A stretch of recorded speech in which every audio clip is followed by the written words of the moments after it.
पीछे का हो गया सब ना। भक्ति सामान्य मतलब आमुख भूमिका और अध्याय के सब प्रश्न हो गए। किसी को कठिनाई है?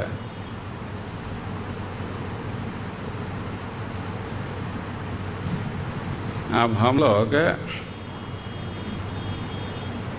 अध्याय 2 प्रारंभ करेंगे। ग्रंथ लाए हैं सब लोग ना, और माइक ले लीजिए और पढ़िए ग्रंथ। अध्याय 2 दूसरे के लिए पढ़ना है, केवल अपने लिए नहीं, अपने लिए भी और सबके लिए। जैसे रेडियो वाले बोलते हैं वैसे पढ़ना है।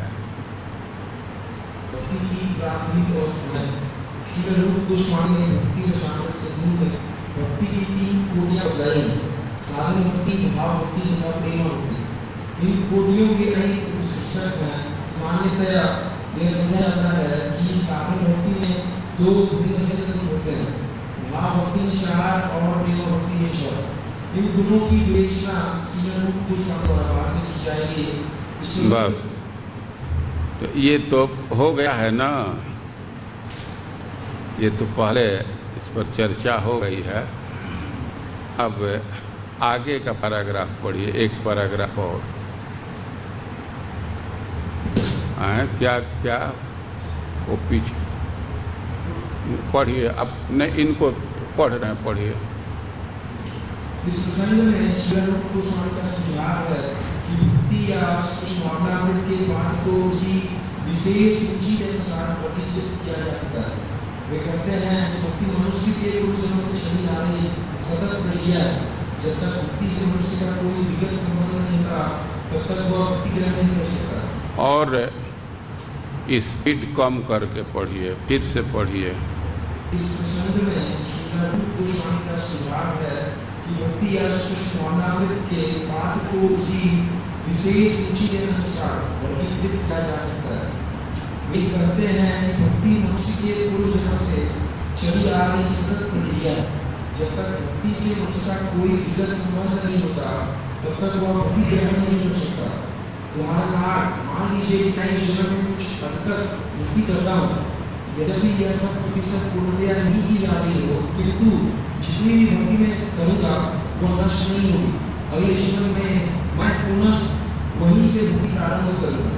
जिस बिंदु पर इस जीवन में मैंने बंद की हो, इस तरह सातत्य सदा बना रहता है। यद्यपि सातत्य ना भी रहे और यदि कोई व्यक्ति संयोग के देह से जीत आता हो तो उसे स्वीकार किया जा सकता है और वह भक्ति में आगे बढ़ सकता है। जो भी हो, ऐसे व्यक्ति जिन्हें भगवद गीता अथवा श्रीमद् भागवत जैसे ग्रंथों को समझने में सहज रुचि है, इनके लिए भक्ति उन लोगों की अपेक्षा अधिक सरल है जो केवल मानसिक चिंतन, ज्ञान एवं तर्क क्रियाओं के अधीन। ठीक है, बैठ जाइए। इस पैराग्राफ में क्या क्या कहा जा रहा है? 1-2 बात बोलिए। शुभम, सुमुख निताई, हैं? तू नहीं पढ़ा? तेरे लिए नहीं पढ़ा जा रहा था? हैं? क्लास में पहले आना होता है ना।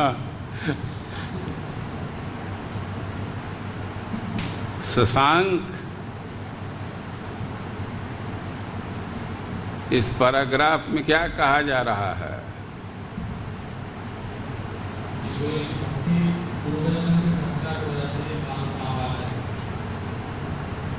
भक्ति पूर्व जन्म के क्या और कहाँ संस्कार इसमें लिखा है? पूर्व जन्म में भक्ति किया है तो इस जन्म में भी भक्ति करेगा। पूर्व जन्म में भक्ति किया है तो इस जन्म में भी भक्ति करेगा। भक्ति एक सतत प्रक्रिया है।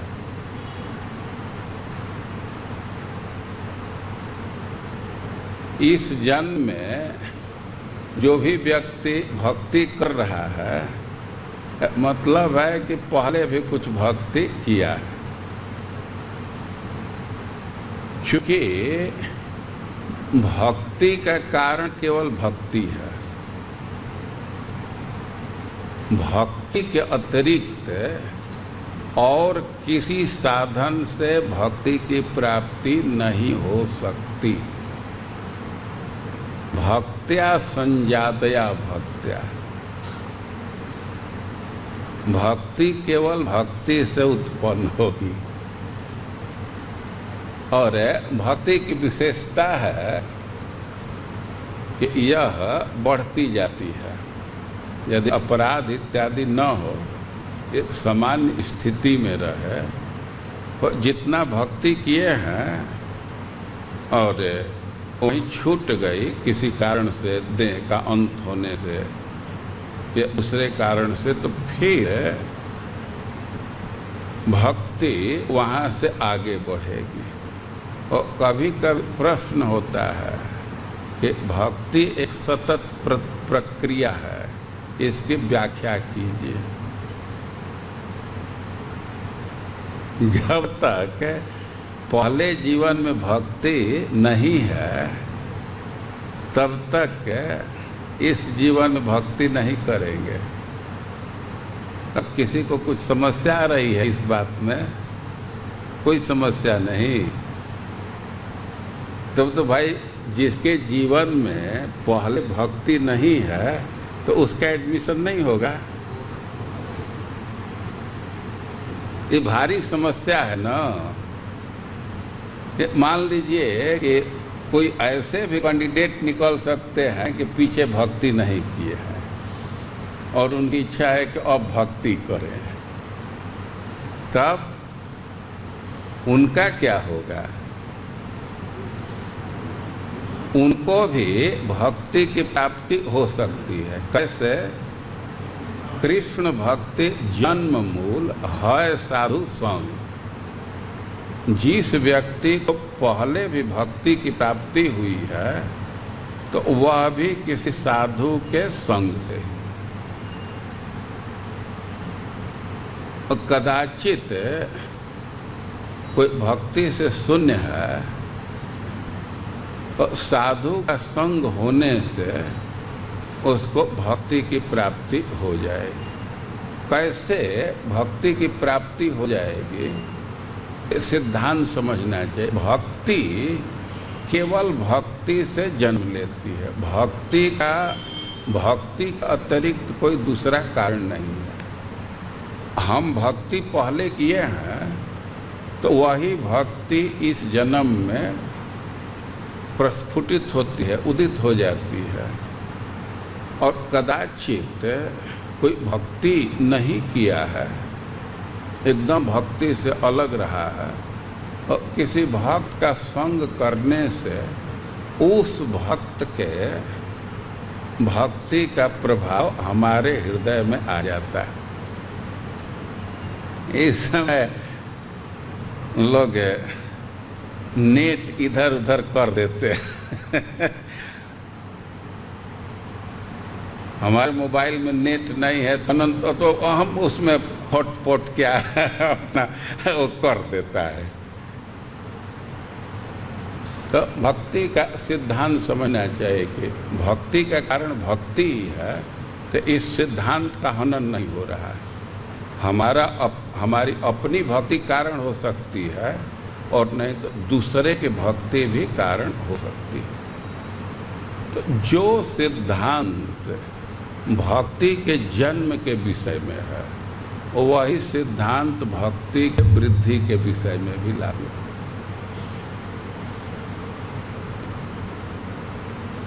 मान लीजिए कि हम भक्ति किए हैं, तो हमारे भक्ति से भी भक्ति बढ़ सकती है,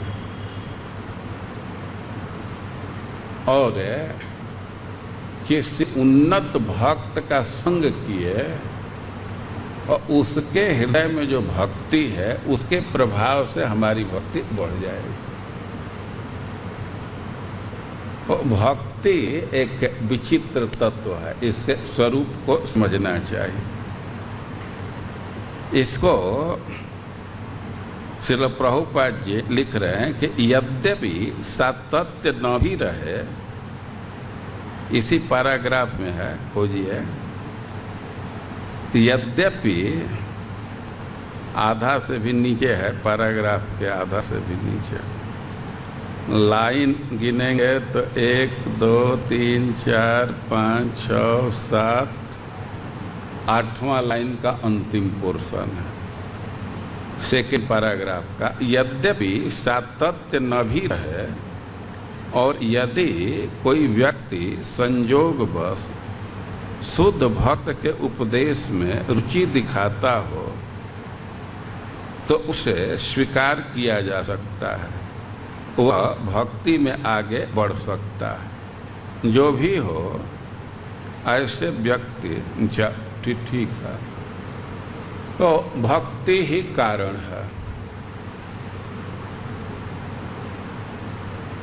शशांक के संस्कार कह रहे थे, तो यह भी गलत नहीं है। भक्ति का संसार होता है, किसी तरह भक्ति से संपर्क हो गया, किसी तरह, तो उसका असर आ जाता है।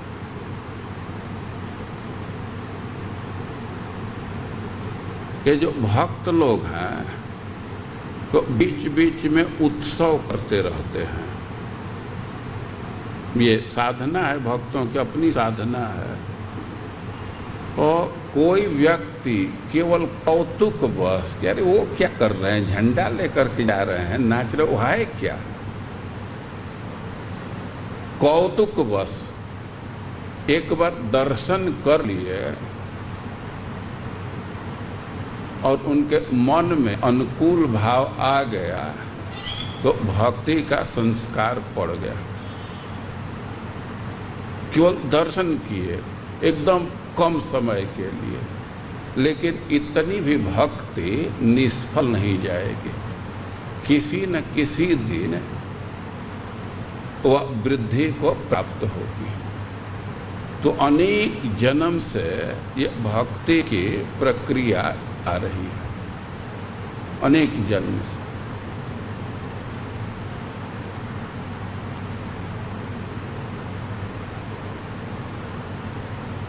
तो एक प्रश्न करते हैं, जब भक्ति की बात आती है तो आदौ श्रद्धा ततो साधु संग, पहले श्रद्धा इसके बाद साधु संग। अरे प्रश्न होगा कि साधु संग से श्रद्धा आती है कि श्रद्धा से साधु संग? कौन उत्तर देगा? हाँ, लाल पीला दोनों एक एक करके। हाँ, पहले चले भाई, ग्रीन सिग्नल।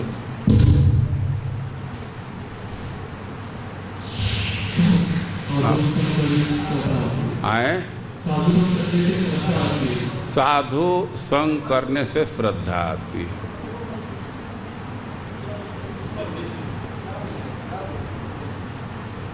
साधु संग से श्रद्धा का उदय होता है। तब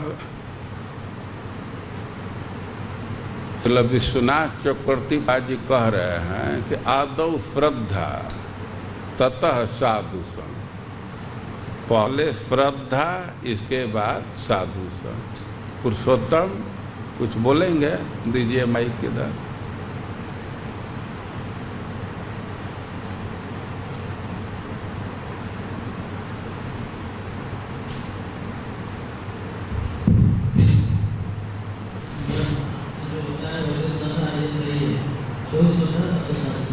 अच्छा साहब, अब तो भाई झगड़ा और भक्ति शास्त्री में ये खूब झगड़ा का बहुत भारी महत्व है, खूब डिबेट चलता है। कौन कौन पुरुषोत्तम भगवान के पक्षधर हैं और कौन कौन राम प्रसाद के। हाथ उठाइए, राम प्रसाद के पक्षधर।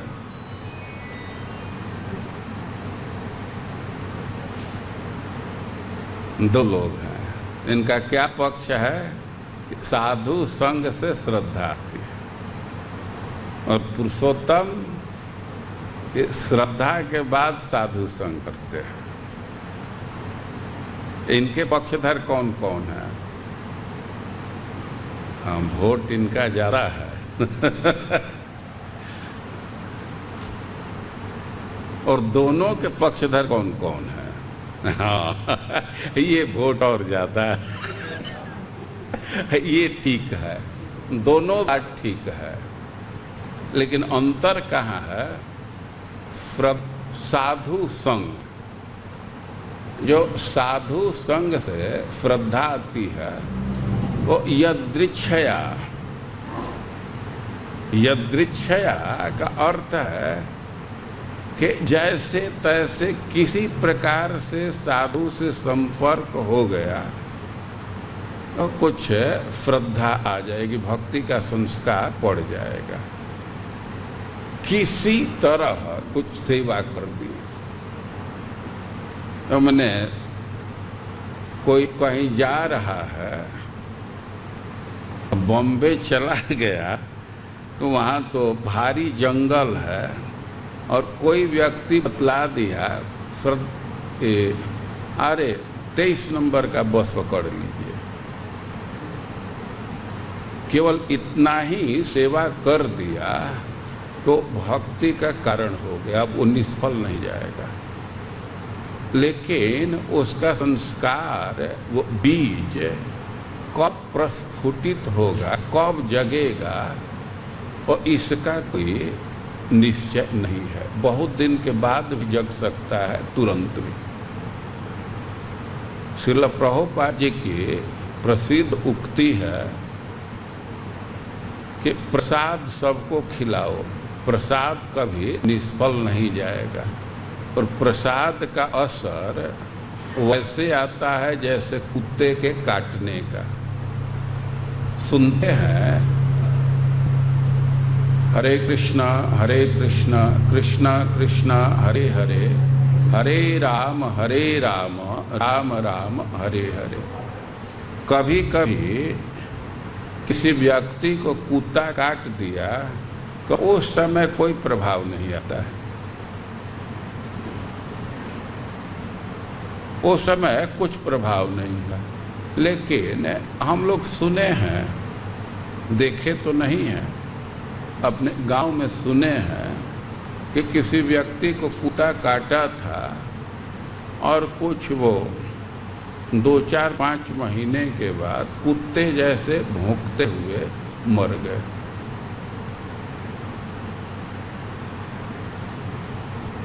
उस समय असर नहीं आता है, लेकिन बाद में असर आ जाता है। हम इस बात को समझाते हैं, एक पौधा है बथुआ, आप लोग भी साग खाते हैं ना, बथुआ।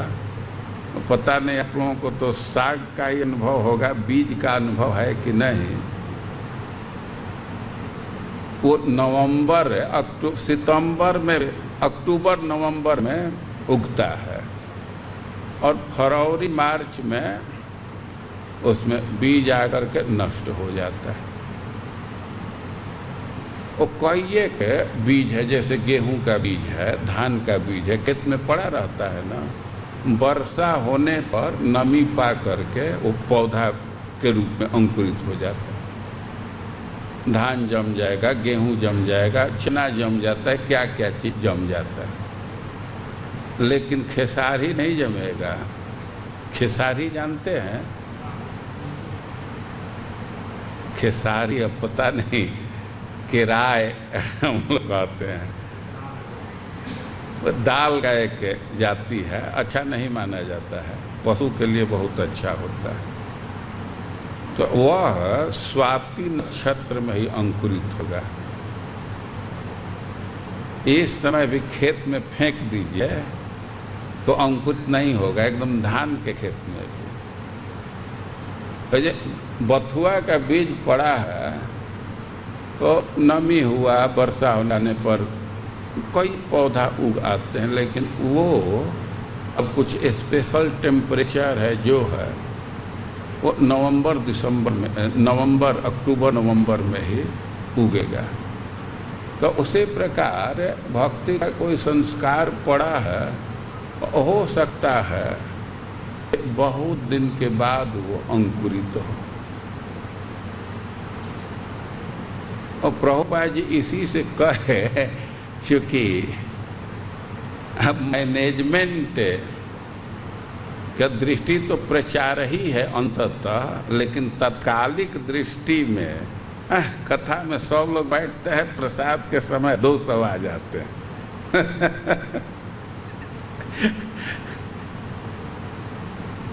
कथा में आए भी अच्छी बात है, और कथा में नहीं आए प्रसाद में भी आ गए वो भी अच्छी बात है। जब प्रीचिंग के लिए इंस्टीट्यूशन खोले हैं तो वो भी प्रीचिंग का अंश ही है। केवल प्रसाद खा ली है तो उनको भक्त बनना ही है। अब जैसे कुत्ते का लहर आता है बाद में, जब लहर आवे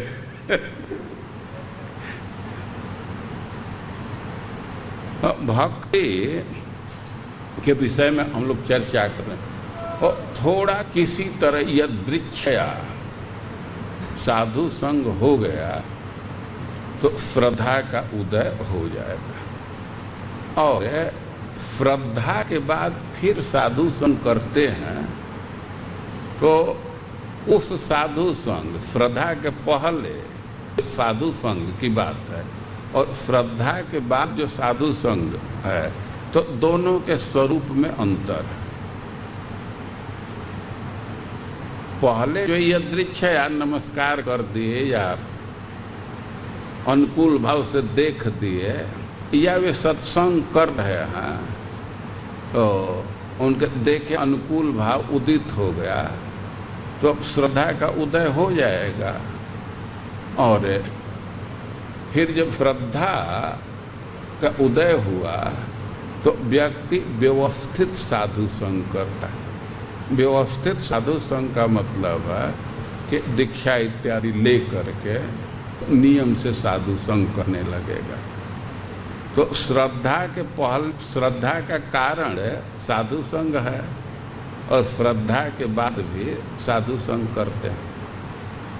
और इसी से अब और पीछे जाए तो वर्णाश्रम धर्म की व्यवस्था है और उसमें लिखा गया है कि पुण्य तीर्थ और पुण्य तिथि का सेवन करना चाहिए। आज भी लोक में परंपरा है कि लोग तीर्थ में जाते हैं, तो तीर्थ की बड़ी महिमा है। और श्रीमद् भागवतम के प्रथम अध्याय, द्वितीय अध्याय में होगा एक प्रसिद्ध स्यात् महत् सेवया पुण्या पुण्य तीर्थ निसेवन वासुदेव कथा रुचि। कैसे श्लोक शुरू होता है? शुश्रूषो श्रद्धानस्य वासुदेव कथा रुचि स्यात् महत् सेवया पुण्य स्यात् महत् सेवया पुण्य तीर्थ निसेवनात्। और जब तक भगवान के कथा में रुचि नहीं हुई और सब परिश्रम ही है, तो व्यर्थ है। कोई भी धर्म कर्म कर रहे हैं, कोई भी, वो व्यर्थ है। जब तक नहीं तो प्रश्न होगा कि ये रुचि कैसे उत्पन्न होगी। तो शुश्रूषो श्रद्धानस्य वासुदेव कथा रुचि स्यात् महत् सेवया विप्रा पुण्य तीर्थ निसेवनात्। रुचि उत्पन्न हो जाती है, श्रद्धा हो जाती है। कैसे? पुण्य तीर्थ निसेवनात्। स्यात् महत् सेवया पुण्य तीर्थ निसेवनात्। प्रायः संत लोग तीर्थ में निवास करते ही हैं। कोई भी तीर्थ है तो भक्त वहाँ रहते हैं। और कोई व्यक्ति तीर्थ दर्शन के लिए गया तो साधुओं का तो स्वभाव है, साधु के कोई एक लक्षण है, लेकिन एक लक्षण है यत्रोपगीयते देवदेव जनार्दन। वे साधु का मतलब है कि वहाँ भगवान के कथा कीर्तन होगी, तो वे देखते हैं, तीर्थ में देखते हैं तो कि ये तो वे कथा कीर्तन कर रहे हैं तो उनको पसंद पड़ जाता है। अब पसंद पड़ गया कि तो अच्छा है, तब वे आकर के उसमें भाग लेने लगते हैं। अब भाग लेने लगे तो कथा श्रवण का अवसर मिलेगा, तो अब कथा में रुचि हो जाती है। अब कुछ कथा सुने, अब उसी में भक्ति रसामृत सिंधु सुन लिए तो सबसे पहले आ जाएगा कि गुरु पादाश्रय, तब वे दीक्षा इत्यादि लेकर के व्यवस्थित संग करने लगते हैं। तो जो ये बात कहते हैं कि साधु संग से ही श्रद्धा का उदय होता है, तो इस अर्थ में कि यदृच्छया कैसे भी साधु का संग हो गया, श्रद्धा का संस्कार पड़ जाता है। लेकिन जो साधना की बात है तो आदौ श्रद्धा तथा साधु संग, तो ये जो साधु संग है तो व्यवस्थित साधु संग की बात, यदृच्छा साधु संग और व्यवस्थित साधु संग, दोनों में अंतर है। जो हो भक्ति एक सतत प्रक्रिया है, पीछे के जन्म से प्राप्त है और फिर उसका अनुशीलन करेंगे और वृद्धि होगी, फिर आगे जीवन में और आगे जाएगी। और इस प्रकार श्रील प्रभुपाद जी इसको लिखे हैं कि सतत प्रक्रिया।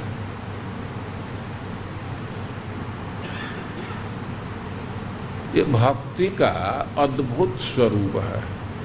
कितना हो महान कार्य कीजिए, महान से महान कार्य भक्ति का उदय नहीं करा सकते।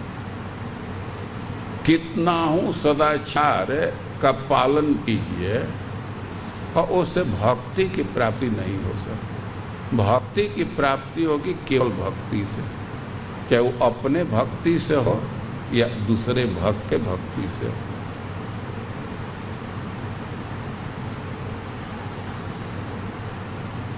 श्रीमद् भागवतम का ही श्लोक है, अहैतुक्य प्रतिहता।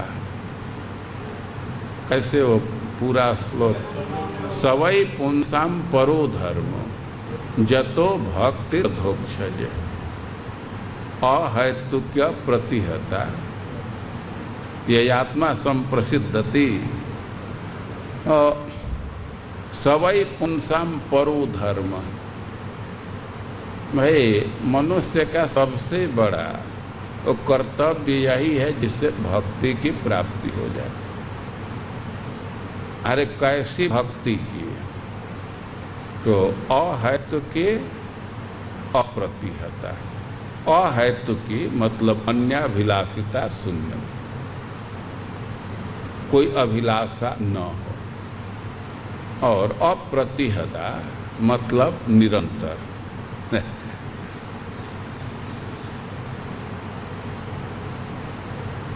भक्तों के समाज में जो साधु हैं ट्रेडिशनल, उनमें एक शब्द प्रचलित है।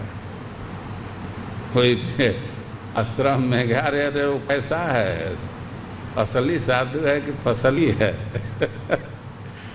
साधुओं का वर्गीकरण करते हैं। 3 वर्गीकरण है, लौकिक वर्गीकरण है, शास्त्रीय वर्गीकरण नहीं। एक को कहते हैं असली, और एक को कहते हैं फसली, और एक को कहते हैं दखली।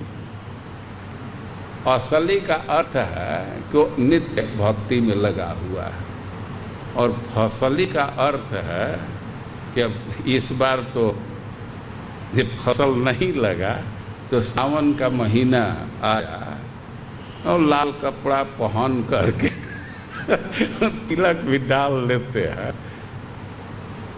और अब कहाँ कहाँ अन्य क्षेत्र है किधर दक्षिणा मिलेगा चलते हैं। अभी आए हैं वृंदावन तो कहीं रुकेंगे भी किसी आश्रम में, तो फसली मतलब सीजनल अपने स्कान में भी देखने को मिलता है। कोई कोई फेस्टिवल का टाइम है तो सेविंग करा करके तिलक करके धोती कुर्ता पहन करके हाजिर हो जाते हैं। और बाकी दिनों में बाल बढ़ा है तिलक और जॉब कुछ नहीं, तो ऐसे साधु को फसली कहते हैं। और एक है दखली। दखली मतलब कहीं सरकारी जमीन है कुछ, तो हनुमान जी का मूर्ति खड़ा करके जय सिया राम जय जय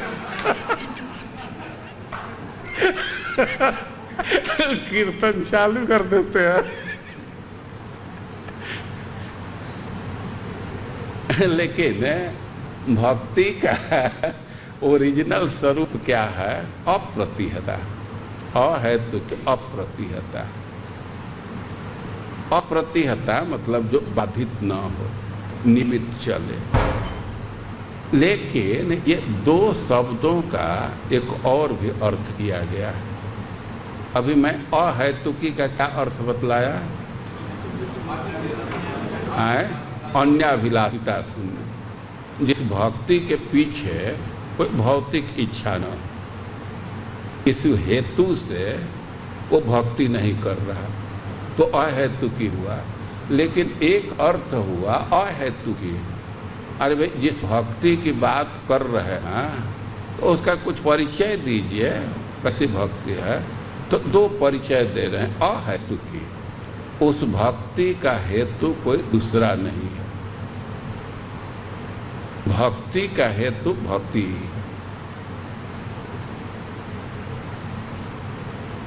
कोई दूसरा हेतु नहीं है। इस पर अच्छा से विचार किया गया है। हर सब के तो कारण भगवान है, तो भक्ति के भी कारण के ना, भक्ति के हेतु भगवान नहीं है। उनको मान लेने पर तो भगवान में विषमता का दोष आ जाएगा। समः सर्वेषु भूतेषु, वो तो सब जीवों के प्रति सम है, तो वे भक्ति के कारण होते तो सबको भक्ति प्राप्त हो जाती। तो भगवान भी कारण नहीं, भक्ति का कारण भक्ति है, चाहे अपना भक्ति हो या दूसरे का भक्ति। तो भाई, तो वैष्णवों पर भी तो ये आरोप होगा, लेकिन वैष्णवों के स्वभाव में है, वे सम नहीं है। कम से कम एक ग्रुप वैष्णव का है कि कैसे उपेक्षा, कृपा और मैत्री, कैसे श्लोक है एकादश स्कंद का आए। हाँ, प्रेम, मैत्री, उपेक्षा।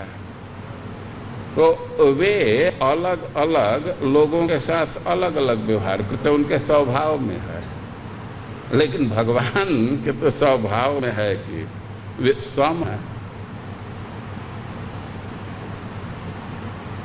तो जो हम ये लंबा चौड़ा व्याख्या करने पर कुछ लोग कंफ्यूज हो जा रहे हैं कि क्या कहना चाह रहे हैं। तो समझ लीजिए कि मैं एक बात केवल कहना चाह रहा हूँ कि भक्ति का कारण भक्ति,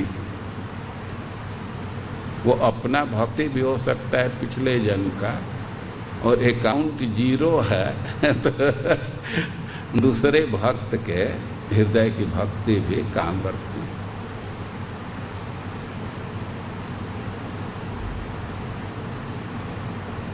तो इस सिद्धांत को अच्छा से समझ लेना चाहिए।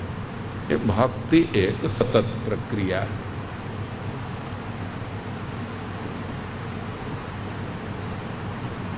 अभी हम लोग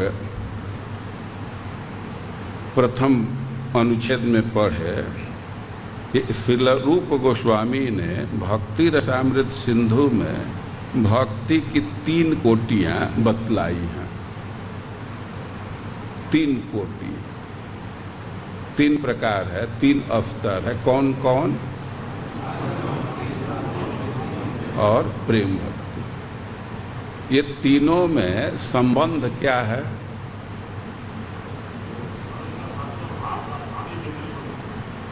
और साधन और साध्य का संबंध है। साधना भक्ति साधन है और प्रेम भक्ति साध्य है। लेकिन प्रेम का कई एक स्तर है और भाव भी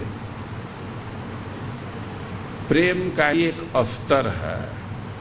और एक्चुअली साधना भक्ति से हम भाव भक्ति की प्राप्ति करते हैं और साधना भक्ति का साध्य भाव भक्ति ही है।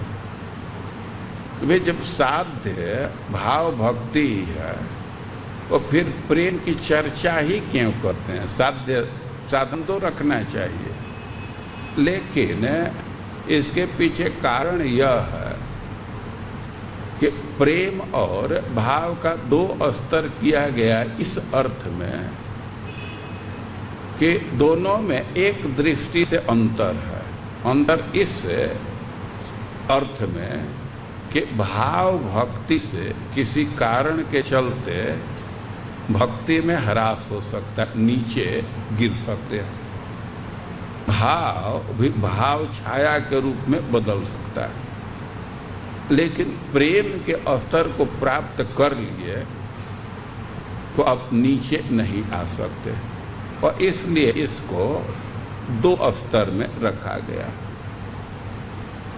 नेचर के दृष्टि से दोनों एक ही है, लेकिन अब अंतर करना हो तो अंतर भी कर सकते हैं इस अर्थ में कि भाव भक्ति को प्राप्त कर गए, लेकिन किसी वैष्णव का अपराध कर दिए वो भाव भक्ति से नीचे आ जाएंगे।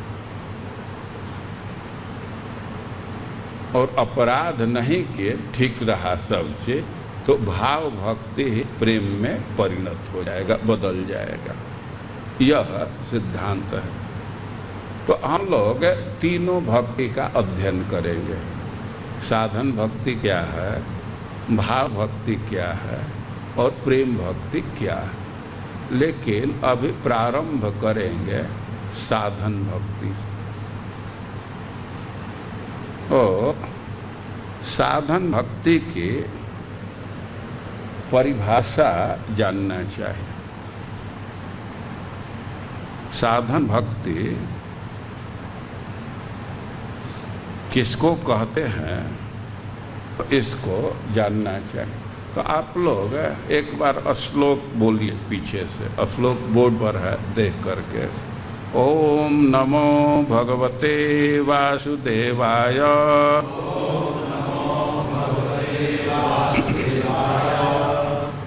कृति साध्या भवेत् साध्य भावा सा साधना विधा।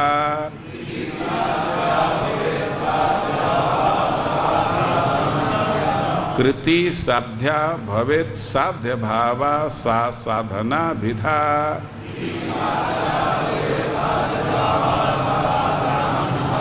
नित्य सिद्धस्य भावस्य प्राकट्यम हृदि साध्यता। कृते साध्या भवेत् साध्य भावा सा साधना विधा।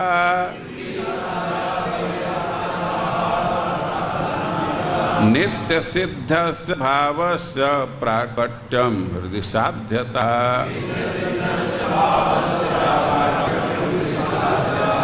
तो इस श्लोक में कह रहे हैं कि कृति साध्या। कृति मतलब जिससे करते हैं, जिससे कुछ चेष्टा करते हैं तो उसको कृति निकरण, मतलब व्यापक अर्थ में इंद्रियां।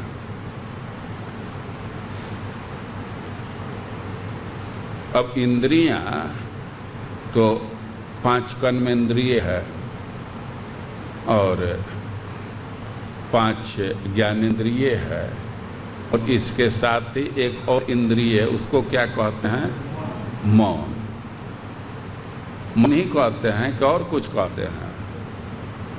उसको अंतःकरण। अंतःकरण का क्या मतलब हुआ?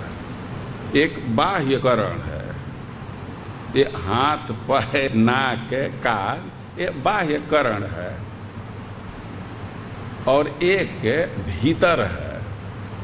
तो बाहर से अंत करने के लिए उसको अंतःकरण कर देते हैं। से अंतःकरण तो दूसरे अर्थ में भी प्रयोग होता है, लेकिन अंतःकरण का मुख्य तथ्य यही है कि ये बाह्य इंद्रियों से भिन्न है अंतःकरण, और इनसे भी वह प्रबल है, ज़्यादा महत्वपूर्ण है। तो अंतःकरण को कार्य भेद से 4 नाम दे देते हैं। इंद्रिया एक है, लेकिन कार्य भेद से उसको 4 नाम देते हैं। बतलाइए, 4 में से कुछ नाम बतला सकते हैं? वो एक ही इंद्रिया संकल्प विकल्प कर रहा है तो उसको मन कहा जाएगा, और वही निश्चय कर रहा है तो उसी इंद्रिय को बुद्धि कहा जाता है, और यदि वो अनुसंधान कर रहा है तो उसको चित्त कहा जाता है। और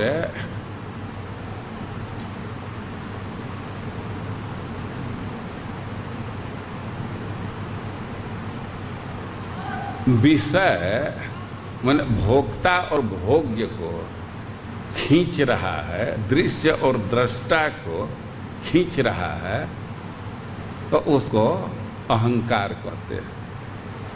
तो इंद्रिया कितना है? 1। नाम उसका कितना है? 4। क्या क्या नाम है? मौन, बुद्धि, चित्त, अहंकार। कार्य के भेद से एक ही चीज में अलग अलग वृत्ति का उदय होता है। एक कैसे होता है, एक उदाहरण से इस बात को समझिए। अब आप लोग तो प्रिज्म भी जानते होंगे, लेकिन जो प्रिज्म नहीं भी जानते हैं, पेन है, पेन को ऐसे धूप में डिफरेंट एंगल पर रखिए तो उसमें डिफरेंट कलर रिफ्लेक्ट होने लगता है। ये अनुभव किया है ना? और चीज तो एक ही है ना। कभी कभी बॉस में ऐसे वो कुछ लटकाए रहते हैं पॉलिश करके, तो कभी वो लाल दिखता है, कभी नीला दिखता है। वस्तु तो एक ही है ना, लेकिन उसके कलर भिन्न भिन्न उभर रहे हैं ना। तो उसी तरह इंद्रिय एक है, लेकिन इसकी वृत्ति अलग अलग। संकल्प विकल्प माने पसंद और नापसंद, यह वृत्ति आवे तो इसको मन कहते हैं। और निश्चय का वृत्ति आवे, यह ठीक है, यह गलत है, तो उसी को बुद्धि कह देंगे। और विज्ञान हो रहा है, मतलब अनुभव कर रहे हैं, उसको चित्त कहा जाएगा। और कर्तापन का भाव आ रहा है, कर्ता का भाव आ रहा है, तो उसको अहंकार कहा जाएगा। तो हम ये बात कहने लगे कृति, वो इंद्रिय का मतलब समझना चाहिए व्यापक अर्थ में। और कृति साध्या और साध्य भावा सा साधना विधा भवे। अविधा मतलब संज्ञा। भाई किस भक्ति की संज्ञा साधना होगी, किस भक्ति का नाम साधना होगा, तो उसका दो गुण दे रहा है। एक तो जो इंद्रियों से संपादित कर रहे हैं, और दूसरा जिसका लक्ष्य भाव भक्ति है। देखिए, हम तो कॉपी जांचते हैं, ये परिभाषा पूछने पर प्रश्न पत्र में कि साधन भक्ति की परिभाषा लिखिए, तो साधन भक्ति को श्री प्रभुपाद जी कम से कम 2 पैराग्राफ में समझाए हैं। लेकिन स्टूडेंट क्या करते हैं कि ऊपर से 2 लाइन कॉपी कर देते हैं। अब ऊपर से 2 लाइन कॉपी किए तो एक अंश को लिए, अपेक्षा रखता हूं तो एकदम किताब से देख कर लिखे, नंबर कैसे कम हो गया। देखिए पेज नंबर 20 पर पढ़िए। साधन का अर्थ है, निकाल लिए बेस्ट पेज नंबर 20। साधन का अर्थ है अपनी इंद्रियों को किसी विशेष प्रकार के कार्य में लगाना। ये साधन की परिभाषा दे रहे हैं। अब इसी पर साधना भक्ति को कसेंगे। अतएव साधन भक्ति का अर्थ हुआ अपनी विभिन्न इंद्रियों को कृष्ण की सेवा में लगाना। वो इतना लिख करके और सोचते हैं कि हम तो साधन भक्ति की परिभाषा लिख दिए, लेकिन अब इसी पैराग्राफ में नीचे आएंगे तो दूसरे पैराग्राफ में वो ऐसा अभ्यास साधन भक्ति कहलाता है। ये 2 पैराग्राफ को एक साथ ऊपर में देख रहे हैं ना, दूसरा लाइन। अतएव साधन भक्ति का अर्थ हुआ अपनी विभिन्न इंद्रियों को कृष्ण की सेवा में लगाना। लेकिन कोई एक बात कह करके फिर कह रहे हैं कि ऐसा अभ्यास साधन भक्ति कहलाता है। तो प्रश्न हो गया ना कि कैसा अभ्यास।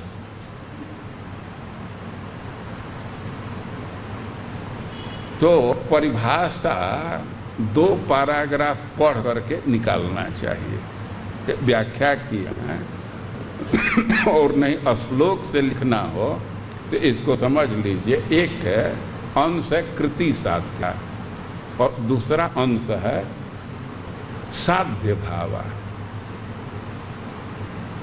वो इंद्रियों के द्वारा तो भगवान की भक्ति करते हैं और उसका लक्ष्य भाव भक्ति की प्राप्ति है, तो उसको कहेंगे साधना भक्ति। अरे भाई, यह कहें कि हम इंद्रियों से भगवान की भक्ति करते हैं तो उसको साधना भक्ति उसको कहेंगे, तो इसमें दोष क्या है? कौन दोष बतलाएगा? यह हम कह रहे हैं कि हम अपने इंद्रियों को भगवान की सेवा में लगाते हैं और उसी को साधना भक्ति कहा जाता है। तो इसमें कुछ दोष है, कुछ अपूर्णता है। क्या अपूर्णता है? आए हाँ, किस लिए कर रहा है इस पर अंतर है। हम जितनी तत्परता से भक्ति कर रहे हैं उससे भी अधिक तत्परता से दूसरे लोग कर सकते हैं, लेकिन उनका उद्देश्य है कि बेटा को नौकरी लग जाए या हमको ठीका मिल जाए। खूब अच्छा से खर्चा करके कीर्तन कराते हैं या खूब आरती खूब अच्छा से भाव से करते हैं, जय जगदीश हरे। लेकिन किस लिए? अब हमको तो याद नहीं है। दुख मिटे तन का संपत्ति घर आवे। तो इसको भाई भक्ति ही कर रहे हैं ना, भगवान के सामने आरती करें, भक्ति है ना, लेकिन इसको साधना भक्ति नहीं कर सकते। वो भी अच्छा है, जो भक्ति कर रहे हैं वो भी अच्छा है। भक्ति के विषय में एक चीज ध्यान रखना चाहिए कि किसी स्तर का भक्ति है वह कल्याणकारी है, उससे कल्याण होगा ही। लेकिन साधना भक्ति के लिए दो पक्ष होना चाहिए कि एक तो इंद्रियों से, अपनी इंद्रियों से या इंद्रियों से भगवान की भक्ति कर रहे हैं, भगवान की सेवा कर रहे हैं, और उसका लक्ष्य भाव भक्ति की प्राप्ति है। भाव भक्ति को साधना ये लक्ष्य है, तब उसको साधना भक्ति कहें। अब क्लियर समझ में आ गया ना साधना भक्ति का क्या अर्थ है। साध्य भावा, इससे भाव को साधित करते हैं। तो भाई भाव को साधित करने का क्या मतलब है? कभी कभी हम लोग कुछ साधन करते हैं और उससे कोई चीज़ प्राप्त करते हैं। हम देखते हैं ना, फैक्ट्री लगा है तो क्या क्या प्रोसेस करके कोई प्रोडक्शन उत्पन्न कर देते हैं। तो क्या भाव भक्ति भी वैसे कुछ प्रोड्यूस कर देते हैं, उसका क्या स्वरूप है? तो दूसरे के लाइन में दे रहे हैं उसका स्वरूप। नित्य सिद्धस्य भावस्य प्राकट्यम हृदय साध्यता। भाई साधने का इतना ही मतलब है कि पहले से हृदय में है उसको उभार देना है, प्रकट कर देना। अभ्यास करके हृदय में सोए हुए प्रसुप्त भगवान के प्रेम को उभार दिया जाए, तो यही साधना है। इस बात को समझाने के लिए श्रील प्रभुपाद जी दो उदाहरण दिए हैं। एक उदाहरण है बच्चे के चलने का अभ्यास। कोई छोटा बच्चा है तो अभ्यास कराते हैं ना, अंगुली पकड़ा करके या कुछ लकड़ी पकड़ा करके, और थोड़ा सा अभ्यास कराते हैं, बच्चा चलने लगा। तो एक दृष्टि से माना जाए तो अभ्यास का ही परिणाम हुआ ना कि बच्चा चलने लगा। लेकिन दूसरे दृष्टि से देखा जाए तो केवल अभ्यास का परिणाम नहीं है, बच्चे में चलने की क्षमता पहले से सन्निहित है और अभ्यास करने से उभर आया। अब यह मान लीजिए कि बच्चे को अभ्यास करा करके चलना सिखा दिए, तो वैसे अभ्यास करके उड़ाना भी सिखा देंगे, बच्चा उड़ने लगेगा। उसको उड़ा देना तो आसान नहीं है ना। तो थोड़ा सा अभ्यास सब लोग देखते हैं ना, और थोड़ा सा उत्साह देने पर, थोड़ा सा सहारा देने पर उछलने लगता है। उसका कारण है कि चलने की जो शक्ति है उसके अंदर सन्निहित है, पहले से विद्यमान है, अभ्यास से उभर आता है। वो बाहर से कौशल नहीं कहीं से आता है। चलने का कौशल कहीं बाहर से नहीं डाला जाता है ना, उसमें भीतर है, उसको उभार दिया जाता है। तो उसी तरह भाव कहीं बाहर से नहीं आता, हृदय में ही है। नित्य सिद्ध कृष्ण प्रेम साध्य कहु न, श्रवण आदि शुद्ध चित्त कर ये उदय। वो साधना भक्ति का कार्य क्या है कि चित्त को इस स्थिति में ला दे कि वहाँ भाव भक्ति प्रकट हो जाए। तो यह साधन भक्ति का स्वरूप है। प्राय लड़के भूल कर देते हैं कि जो अपने इंद्रियों से भगवान की सेवा करते हैं वह साधना भक्ति। यह इनकम्प्लीट एक अंश है। जिसका लक्ष्य भाव भक्ति है तब उसको साधना भक्ति कहा जाएगा। साधना भक्ति चार्ट लाइए। वो साधना भक्ति का भी दो भेद है। साधना भक्ति का दो भेद कौन कौन? वैधि भक्ति और रागानुगा भक्ति। और वैधि भक्ति के भी 64 अंग हैं, तो उनको 3 भाग में बांटा गया है। 10 प्रवृत्ति, 10 निवृत्ति और 44 अन्य। आप एक बार अनुशीलनम शब्द का अर्थ फिर से अपने दिमाग में लाइए। अनुशीलन को हम लोग चेष्टा, वो चेष्टा का कितना स्तर? कायिक, वाचिक और मानसिक। और तीनों का 2 पेज कौन कौन? प्रवृत्ति और निवृत्ति, प्रवृत्त्यात्मक और निवृत्त्यात्मक। तो यहाँ भी आ रहा है, वैधि भक्ति में भी कुछ प्रवृत्ति है और कुछ निवृत्ति है। गुरु का आश्रय लेना प्रवृत्ति है, लेकिन किसी वैष्णव की निंदा करना ये निवृत्ति है। तो यह साधन भक्ति का स्वरूप है। एक को वैधि कहते हैं और एक को रागानुगा। अब मोटा मोटी दोनों को भी अब लिख रहे हैं आप लोग, लिखना है तो लिख लीजिए, नहीं तो फिर दोनों तरफ नहीं चल पाता है। लिखने में मन रहेगा तो समझ नहीं पाएंगे। छोटा छोटा लिख लीजिए।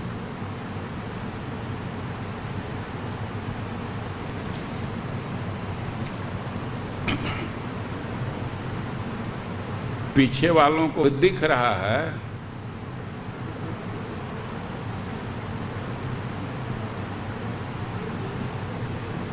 ये सब कैमरा में जरूर आना चाहिए। वक्ता आवे या न आवे ये आ जाना चाहिए।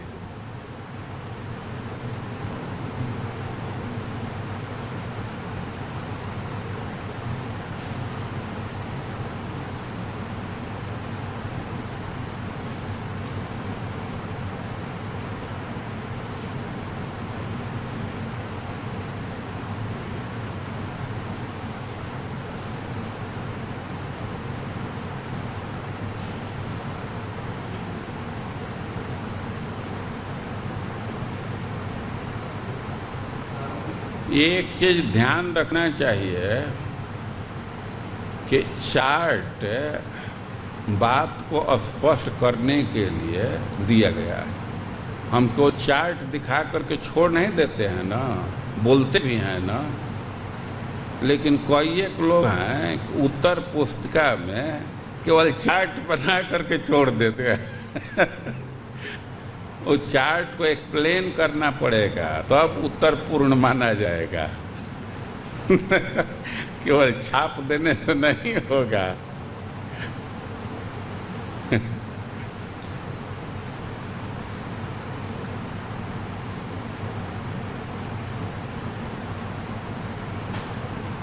ठीक है, अब ध्यान दीजिए। साधना भक्ति 2 प्रकार के हैं। कौन कौन? वैधि भक्ति और रागानुगा। वैधि और रागानुगा। वैधि ने विधि, विधि से वैधि बना है और जिसका विधान किया गया है। शास्त्र में जिसका विधान है और शास्त्र के शासन से ही, शास्त्र के भय से ही, नहीं केवल शास्त्र के भय से ही जिस भक्ति का संपादन करते हैं तो उसको वैधि कहा जाएगा। राग का उदय नहीं हुआ है, अभी भजन के प्रति राग नहीं है, लेकिन शासन से ही, केवल शासन से ही, गुरु के शासन से, संस्था के शासन से या शास्त्र के शासन से जो भक्ति का संपादन कर रहे हैं तो उसको कहा जाएगा वैधि भक्ति। और जो भक्ति रागात्मिका भक्ति का अनुगमन कर रही है तो उसको कहा जाएगा रागानुगा। रागानुगा मतलब जो रागात्मिका भक्ति का अनुगमन कर रहा है। भाई रागात्मिका भक्ति क्या है? जो भक्ति राग पर आधारित है, शासन से नहीं, राग। यह राग क्या चीज होता है? राग का क्या माने है?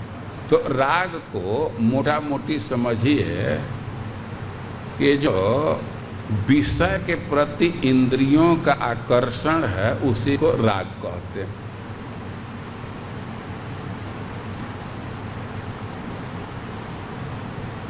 किसी स्त्री का स्पर्श हो जाए तो त्वचा में एक स्वाभाविक वृत्ति है,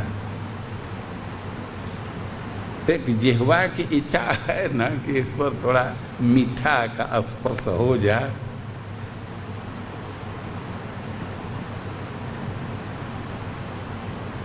ये तो सबका अनुभूत विषय है ना, सब लोग कम से कम अपने इंद्रियों को समझ रहे हैं ना।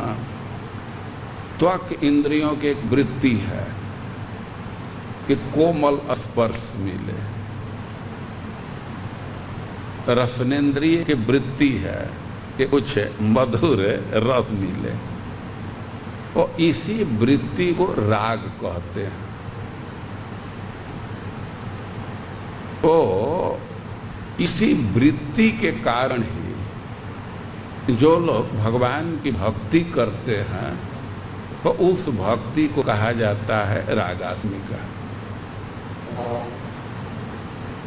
जो राग के कारण भक्ति करते हैं तो उस भक्ति को कहा जाता है रागात्मिका। लेकिन अब इसका रिजर्वेशन है, यह भक्ति केवल ब्रज में ही संभव। राग पर आधारित केवल भगवान के ब्रज के परिकर ही भक्ति करते हैं, ये दूसरे जगह संभव ही नहीं। जो ब्रजवासियों के रागात्मिका भक्ति का अनुगमन करता है तो कहा जाएगा कि वह व्यक्ति रागानुगा भक्ति कर रहा है। ये राग अनुगा राग पर आधारित है लेकिन डायरेक्ट संभव ही नहीं है। राग का अनुगमन, राग पर आधारित भक्ति कहाँ संभव है? ब्रज के परिकरों में, केवल ब्रजवासियों में यह संभव है, सबके लिए ये संभव नहीं है, दूसरे जगह यह भाव ही नहीं आएगा। तो ब्रजवासियों का अनुसरण करते हुए, उनका अनुगमन करते हुए जो भक्ति की जाती है उसको कहा जाएगा रागानुगा। ये ध्यान रखना चाहिए, शब्द पर तुरंत नहीं चल जाना चाहिए कि जो राग के चलते भक्ति करते हैं उसको रागानुगा कहेंगे ना, उसको क्या कहेंगे? रागात्मिका। लेकिन उसका लिमिट है, केवल वो ब्रजवासियों में संभव। लेकिन इसका जो अनुगमन करते हैं उस भक्ति को कहा जाएगा रागानुगा। तो फिर से इसको हम लोग देखेंगे। अभी हम लोग साधन भक्ति प्रारंभ कर रहे हैं। साधन भक्ति की परिभाषा दी गई कि जो इंद्रियों से संपादित किया जाता है और जिसका लक्ष्य भाव भक्ति की प्राप्ति है। अब भाव भक्ति के विषय में एक दो बात समझना चाहिए कि बाहर से नहीं लाया जाता है, ये हृदय में ही है और इसी को साधना करके उभार देते हैं। ये स्वाभाविक चीज है, बाहर से नहीं डाला जाता। इस बात को समझाने के लिए श्रील प्रभुपाद जी दो उदाहरण दिए। बच्चे के चलने का उदाहरण और एक पागल व्यक्ति के ट्रीटमेंट का, मनोचिकित्सक का। जैसे कोई व्यक्ति पागल हो गया है और मनोचिकित्सक कुछ उसको सुझाव देता है या दवा देता है, तो आदमी फिर अपने सामान्य स्थिति में आ जाता है। तो दवा के चलते सामान्य चेतना नहीं आ गई ना। ऐसा नहीं है कि दवा का प्रोडक्ट है, वो दवा प्रोड्यूस नहीं किया है। ये सामान्य चेतना तो पहले से है। ये जो ढंक गया था या विकृत हो गया था, तो उसको ठीक कर दिया, इतना ही हुआ ना। जो सामान्य चेतना विकृत हो गया वो तो पहले से है, लेकिन मनोचिकित्सक के सलाह लेने से फिर व्यक्ति उस चेतना में आ जाता है। और उसी तरह साधना करने से हमारे हृदय में जो नित्य सिद्ध भाव है तो वही प्रकट हो जाता है। जो ढंक गया है या विकृत हो गया है तो अपने स्वरूप में आकर के प्रकट हो जाता है। तो यह सब बात महत्वपूर्ण है। तो साधना भक्ति के दो भेद, वैधि भक्ति और रागानुगा। और वैधि भक्ति के अनेक भेद हैं, लाखों लाख भेद है, लेकिन श्रीपाद रूप गोस्वामी लिख रहे हैं कि हरि भक्ति विलास में सनातन गोस्वामी लक्षशः लाखों प्रकार के साधन भक्ति का उल्लेख किए हैं, लेकिन उसको समेट करके 64 भाग में यहाँ प्रस्तुत किया गया। लेकिन 64 भाग का भी समझने के लिए एक विभाजन किया गया है, और उसमें 10 प्रवृत्ति 10 निवृत्ति, कितना हुआ 20, बाकी कितना बचा, तो 44 को अन्य कर दिया। अब फिर 44 का भी वर्गीकरण हम लोग करेंगे, उसको भी देखेंगे। वो भी होगा ना, एक बार दिखा दो, लिखना नहीं है, बाद में लिखिएगा, लेकिन एक झलक देख लीजिए। 44 का कैसे वर्गीकरण है कि कुछ भक्ति है कि उसमें लगभग पूरा शरीर ही संलग्न रहता है। तो ऐसे 11 प्रकार की भक्ति, जैसे परिक्रमा कर रहे हैं तो ऑलमोस्ट सब शरीर ही है, दंडवत प्रणाम कर रहे हैं कोई 11, और 5 भक्ति का उल्लेख है जिसको वाणी से करते हैं, और 2 भक्ति जिसको रसनेन्द्रिय से करते हैं, जिह्वा से, और 1 भक्ति है जिसको घ्राण नासिका से, नाक से करते हैं, और 1 भक्ति है जिसको त्वक इंद्रिय से, और 2 भक्ति है जिसको दृष्टि से, 1 भक्ति है जिसको कान से, और 9 प्रकार की भक्ति है जिसको मन से, और 4 का टाइटल दिया गया तदीय सेवन, और 3 है को मिला जुला है एक चीज लेकर के, और 5 है सर्वाधिक प्रबल। तो ऐसे भेद किया गया है। ग्रंथ में ऐसे टाइटल दे करके नहीं लिखा गया, लेकिन क्रम देखने से एक क्रम में लिए हैं तो मन के भक्ति को लिए हैं सबको, और एक क्रम में लिए हैं तो शरीर के भक्ति को लिए हैं। तो यह मोटा मोटी साधन भक्ति का एक प्रारूप है। अब फिर इस पर हम लोग पुनः विचार करेंगे, धीरे धीरे बढ़ेंगे, समय लगेगा। और कल तो रखाल राजा जी नहीं, द्विजराज छुट्टी घोषित किए हैं ना, कल एकादशी है ना, और कल छुट्टी, और बलराम पूर्णिमा को भी छुट्टी। हम बाकी अब जैसा कमिटी निर्णय करे आगे छुट्टी के विषय में, लेकिन हम ग्रंथ पढ़िए, पढ़ करके आएंगे तो सुविधा रहेगी। हरे कृष्ण।